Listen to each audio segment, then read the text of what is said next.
what I want to talk to you about is this comet Elenin, which I'm going to show you is not a comet and cannot be a comet, and there's absolutely no way that anybody can tell me that this is a comet at this point. I'm going to show you why. This is March 15th. It's actually the day that I'm producing this particular video. And what we're going to do, this particular thing that you're looking at is a model that comes from the Jet Propulsion Laboratory of NASA. Okay, that's very credible, and I don't think these guys can lie to us without having a real major problem. Now, you'll notice that it says Elenin. It doesn't say Comet Elenin. It does have a C over there. But hey, let's find out if this really is. I'm going to take and spin this little model back around to where we have the alignment. There's been a lot of talk about this alignment creating a pole shift on the Earth, and it's not going to happen. It's not close enough to us to have that happen yet. But take a look at this alignment. We're now at 2.101. That's what it says right here. AU from the Earth, our little, we're going to call it a dwarf star because this thing is a dwarf star. And at that point, we've put a lot of stress on the Earth because it's in between these two places. It's no wonder that we had an earthquake just 3 or 4 days ago in Japan that registered a 9-pointer.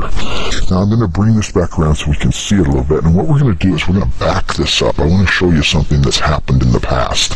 As we start backing this video up, we're going to go clear back, and the date we're going to go to is in September. We're going to stop. I went a little far. We're going to go to September 4th. Now I'm going to pull this around again. First we want to shrink it down so you can see it. And then we're going to bring this back around, and we're going to line this back up. Okay, now take a look at this. Whoa, come on, Mike, you can do it. Take a look at how this lines up right there. There's our little Earth, there's the Sun, and there is our dwarf star. And we are on the far side of the Sun on this one, so we're getting this dwarf star pulling on us and the Sun pulling on us. And we also have, look, you've got little old Mercury down in there, and Venus is over here. Everything's kind of jammed together right there when this happens. Does the date September 4th mean anything to anybody? I'll bet if you lived in Christchurch, New Zealand, you wouldn't forget that date. This is when they had their first quake, 7.2. Serious stuff. Okay?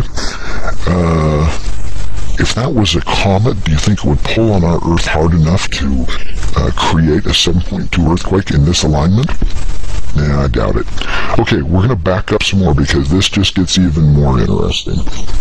As we go backwards, we're going to take us back to, and I'm going to spin it out here so we can see it again.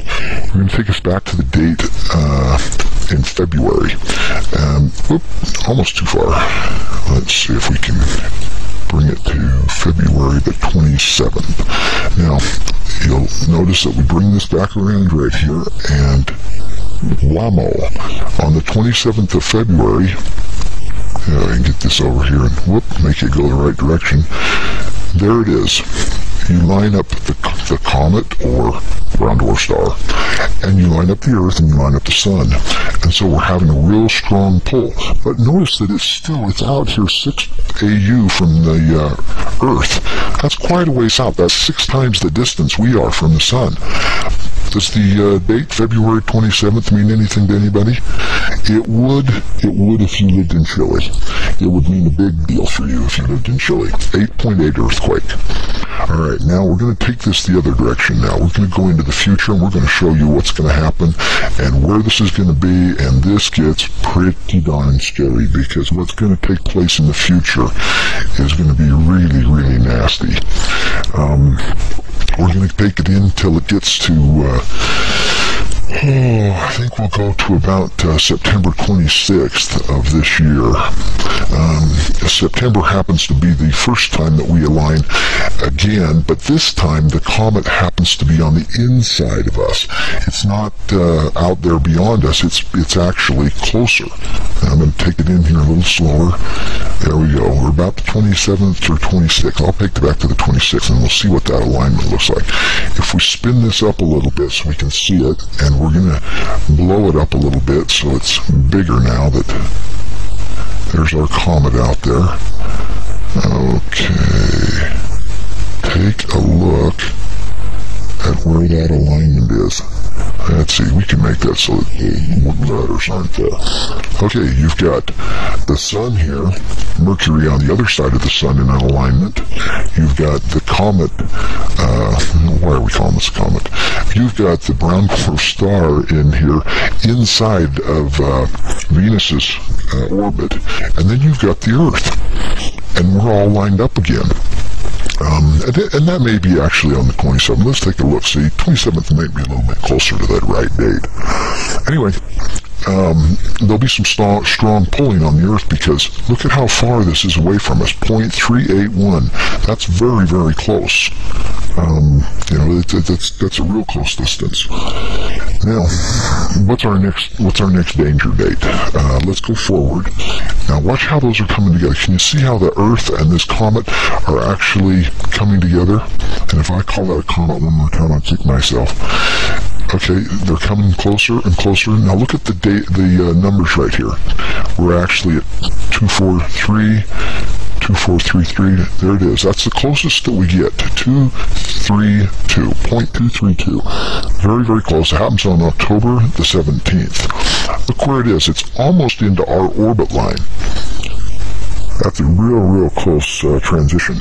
I honestly believe that sometime between that last alignment that we had on the 27th of September and this particular close call, this brown dwarf star is going to grab us and it's going to flip our planet. How serious that'll be, I do not know. But it's close enough that we're going to have some real serious stuff. If it's having these kind of problems already when it was way out here, what are we going to do when it's right here? This is serious stuff. This is all these biblical things coming together at one time. Now, after that alignment, we have one more here that I want to show you real quick. Right about here, you'll notice that the Earth now crosses the path of the brown dwarf star. As it went out, it probably left a lot of debris in the way, and we're going to start running into that debris right there on that one little spot, because it's going to be hitting us big time, really big time. Notice also that as we come around this way, the brown dwarf star is not very far away from us, still 3.848. The date here is November the 5th, so watch for that date. Okay, let's go a little bit further. As we come around, we're going to get to latter part of November. Now let's bring our slider bar here a little bit this way so we can actually see another alignment coming. Oh, look at that. November 23rd, another alignment date. This time, this is basically the same thing that happened with the earthquake in Chile and the same thing that happened in the earthquakes in Japan. Only this time, instead of being out there 6 AU, it's only out there about 0.6 AU. Serious problem, a real serious problem. Fortunately, until about next year when we're clear over here, this is the last time we're going to have a problem with this, but by this time, it'll just be cleanup. You know, it really will just be cleanup. Anyway, any of you can take a look at this particular video. It's pulled from the Jet Propulsion Laboratory. Everybody has access to it. It's not like this is some top secret thing, but they are not telling us a lot of things about this particular event, and I can see why. Because what's going to happen here is if you announce this, people are going to change their buying habits drastically. But we need to get the word out. We need to let people know that this is what's going on. Hey,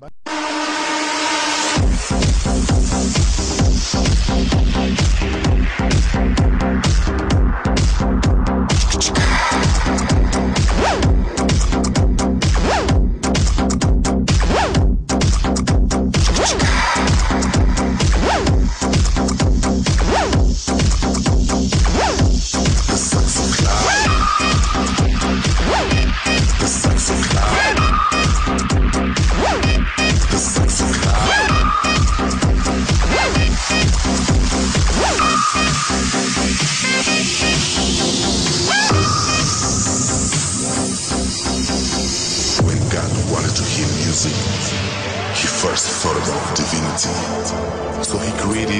the piano.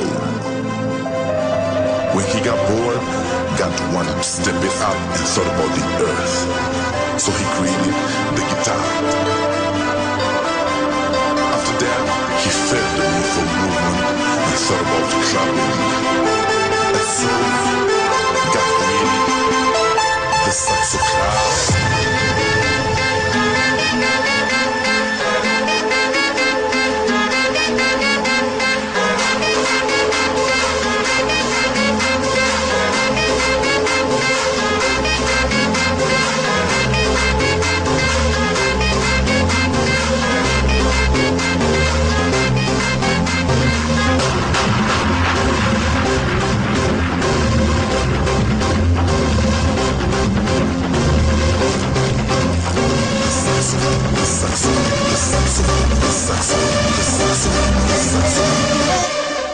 The saxophone.